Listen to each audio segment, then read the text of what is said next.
I'm experimenting with Runcline, an app on my iPad that's supposed to connect the Stryd Footpod with Zwift to include other stats that aren't normally included when Zwift connects to your Stryd Footpod. I was having some horrible problems with Ant plus dropout and connection dropping. I mean, just like nothing. And it was horrible. So I thought, well, let me try the Runcline. As you can see here, it's got various types of stats. And here I am connecting in Zwift now. And I noticed a glitch here. The heart rate monitor, which is also connected, my Wahoo Tigger, is connected to the Runcline software, and it dropped out. And now I've got two. That one said no signal. This one doesn't. So sure, what the heck? I'll switch to that one. And I connected, and I'm trying to decide what I'm doing here today, which turned out to be just whatever the first thing, whatever the defaults are, right? Just run. And nothing. I've got heart rate, 94 up there, and I'm just standing around on the treadmill here apparently, but actually I'm going at 3 miles an hour is what I've got it started up at, because Runcline wanted it to be at least 3.5 for a few seconds to get started, and today's a walking with interval workout. So let's go check it out. It says I'm connected.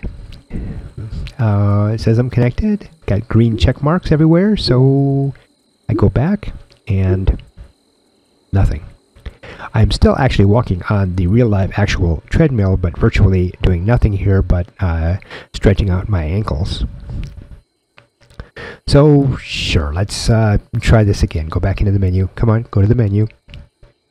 Menu, dude. Here we go. Back to pairing. Pairing. Let's click it. Now it disappeared because it's got to reconnect. Okay. And that made the cadence go away. So click the cadence and try it again. It looks good. So let's try it. Back to the run.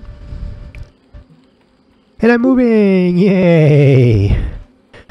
So, when I'm done with this walk interval workout, I am going to end the run and go to my run report and my timeline. As you can see, there's my walking with intervals. Good. Okay, and save it.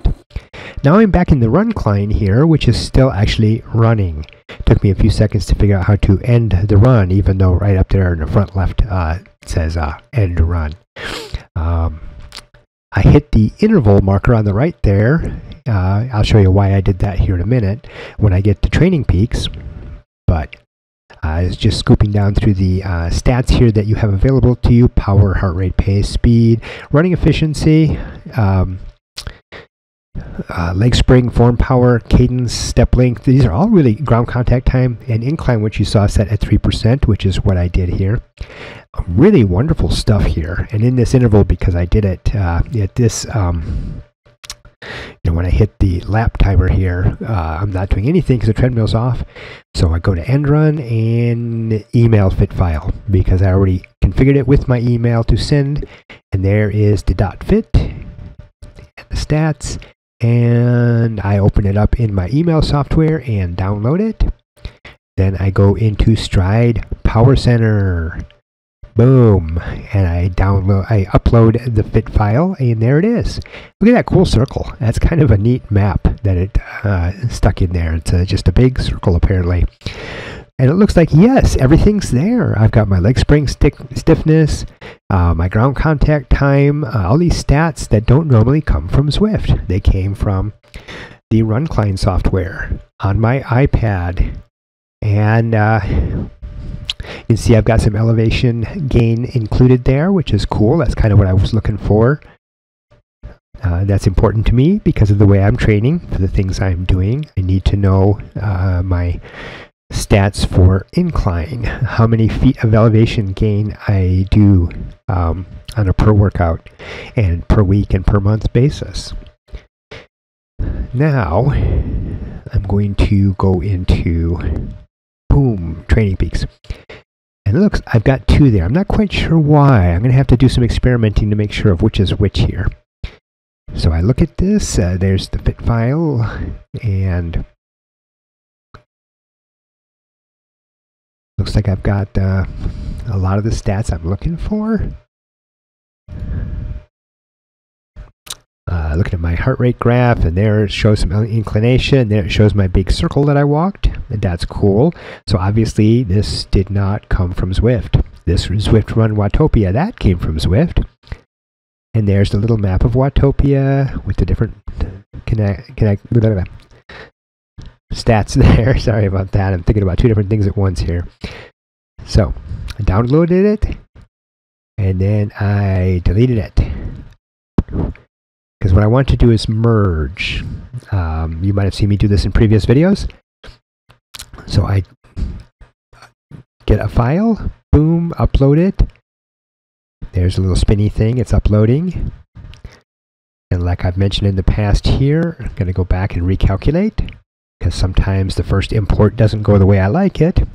And then I go and look at the map. What the freaking holy heck, what am I doing running across the ocean like that? That is just nuts. So, you know, the pace and power and heart rate, it looks a little different from what I was thinking, so I don't know. I'm not sure if I like this, so I need to fix this, because that's just nuts right there. It shows no elevation gain at all. Look at that. I mean, I stayed at sea level all across the entire world, right? It doesn't even show me climbing Kilimanjaro on the way past through Tanzania and Kenya, which is, you know, normally what you would do if you actually walked that line. So I'm going to go in and try this again, and downloaded that file just in case. You can see it there if you just look at my file download. Now I'm going to delete the Runcline.